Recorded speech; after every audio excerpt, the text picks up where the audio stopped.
এই রেসিপিটা বাড়িতে বানালে সবাই মাংস রেখে গোটা রসুন আর ঝোল নিয়ে টানাটানি শুরু করে দেবে। আজকে রান্না করেছি চিকেন দিয়ে ছোলার ডাল আর সাথে গোটা গোটা রসুন, যেটা খাদ্য রসিকদের ভীষণ ভালো লাগবে। তো রান্নাটা করার জন্য আমাদেরকে লাগবে সর্ষের তেল। সেজন্য কড়াইতে পরিমাণ মতো সর্ষের তেলে 2-3টে ছোট এলাচ, একটা বড় এলাচ, 2টো তেজপাতা দিয়ে একটুখানি ভেজে নিয়ে এরপর দিয়ে দেবো বেশ খানিকটা পেঁয়াজ কুচি। তোমরা যতটুকু মাংস আর ছোলার ডাল নেবে সেই বুঝে কিন্তু পেঁয়াজটা এখানে দিয়ে দিতে হবে। তো পেঁয়াজটাকে প্রথমে ব্রাউন করে ভেজে নিয়ে এরপর এখানে একটা টমেটো কুচি দিয়ে দিলাম। টমেটো কুচি দেওয়ার পরে পেঁয়াজের সঙ্গে টমেটোটাকে একটু ভেজে নিতে হবে, যাতে করে টমেটোটা একটু নরম হয়ে যায়, এরকম করে ভেজে নিতে হবে। এরপর এখানে দিয়ে দেবো 1 চামচ ভর্তি করে আদা রসুন বাটা। এখন পেঁয়াজ আর টমেটোর সাথে আদা রসুনটাকে একটু ভেজে নিতে হবে যতক্ষণ না আদা রসুনের কাঁচা গন্ধটা চলে যাচ্ছে। এবার এখানে দিয়ে দিতে হবে পরিমাণ মতো চিকেন। আমার এখানে যতটুকু লাগবে ততটুকু চিকেন আমি দিয়েছি। চিকেন দেওয়ার পরে পেঁয়াজের সঙ্গে একটু ভেজে নিতে হবে, ততক্ষণ অবধি ভাজতে হবে যতক্ষণ না চিকেনের কালারটা একটু চেঞ্জ হয়ে আসছে আর চিকেনটা একটু ভাজা ভাজা হয়ে যাচ্ছে। এরপরে এখানে দিয়ে দেবো স্বাদ মতো লবণ, হলুদ, লঙ্কা গুঁড়ো, এখানে কাশ্মীরি লঙ্কার গুঁড়ো দিচ্ছি, আর দিয়েছি ধনে গুঁড়ো, জিরে গুঁড়ো, আর কয়েকটা চেরা কাঁচা লঙ্কা, আর 1 কাপ মতো ছোলার ডাল। ডালটাকে আমি আগের দিনে রাত্রেবেলা ভিজিয়ে রেখেছিলাম।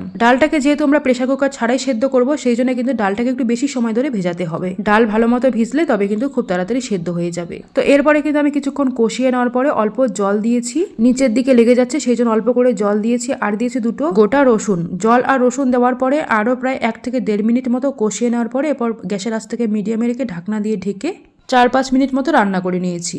এতে করে কিন্তু ছোলার ডালটা অনেকটাই নরম হয়ে যাবে। তো এরপর ঢাকনাটা খুলে খুব ভালো করে কিন্তু কষিয়ে নিতে হবে। একটু সময় নিয়ে ভালো করে কষিয়ে নিতে হবে। মাঝে মধ্যে যদি একটু জলের প্রয়োজন হয় তাহলে অল্প করে জল দিয়ে খুব ভালো মতো করে কষিয়ে নিতে হবে। তো আমি কিন্তু এখানে প্রায় 7-8 মিনিট সময় ধরে ভালো করে কষিয়ে নিয়েছি, আর দেখতে পাচ্ছ ডালটা অনেকটাই সেদ্ধ হয়ে গেছে, তবে এখনো কিন্তু সেদ্ধ হওয়ার বাকি আছে। তো এখন আরো কিছুক্ষণ কষিয়ে নেব খুব ভালো করে। যখন একদম কষানো হয়ে যাবে, মানে একদম খাওয়ার মতো করে কষানো হয়ে যাবে, তখন কিন্তু এখানে পরিমাণ মতো জল দিয়ে দিতে হবে। আর এই জলের মধ্যেই কিন্তু ডালটাও সেদ্ধ হবে আর গ্রেভিটাও এই জলের মধ্যেই হয়ে যাবে। তো সেই জন্য কিন্তু ঝোলটা একটু বুঝে শুনে দিতে হবে। আর এখন দেখো ঝোলটা ফুটতে শুরু করেছে। তো এখন এখানে গরম মশলা গুঁড়ো আর 2-3টে গোটা কাঁচা লঙ্কা দিয়ে দিলাম। দেওয়ার পরে একটু মিশিয়ে নিয়ে ঢাকনা দিয়ে ঢেকে একদম লো আঁচে রান্না করতে হবে প্রায় 7 থেকে 8 মিনিট মতো। এরপর ঢাকনাটা খুলে আরো একটুখানি মিশিয়ে নিতে হবে আর চেক করে দেখতে হবে যে আমাদের ডালটা কতটুকু সেদ্ধ। তো দেখো ডালটা কিন্তু প্রায় সেদ্ধ হয়ে এসেছে। এখন ঢাকনা বন্ধ করে আরো 3-4 মিনিট সময় নিয়ে রাখলেই কিন্তু ডাল একদম প্রপার সেদ্ধ হয়ে যাবে। তো আমি কিন্তু আরো 3-4 মিনিট সময় নিয়ে ঢেকে রেখেছিলাম। আর এখন কিন্তু আমাদের রান্না একদম রেডি। এই রান্নায় ডালটা একদম প্রপার সেদ্ধ হবে, তবে ডাল কিন্তু একদম গলে যাবে না। ডাল যেন গোটা গোটা থাকে সেই দিকটা খেয়াল রাখতে হবে। আর যদি ডাল একদম সেদ্ধ হয়ে গলে গিয়ে ঝোলের সঙ্গে মিশে যায় তাহলে কিন্তু খেতে ভালো লাগবে না। তো যাই হোক, এখন কিন্তু আমি একটা প্লেটে নামিয়ে নিচ্ছি। চিকেন দিয়ে ছোলার ডালের এই রেসিপিটা সত্যি দারুণ টেস্টি হয় খেতে,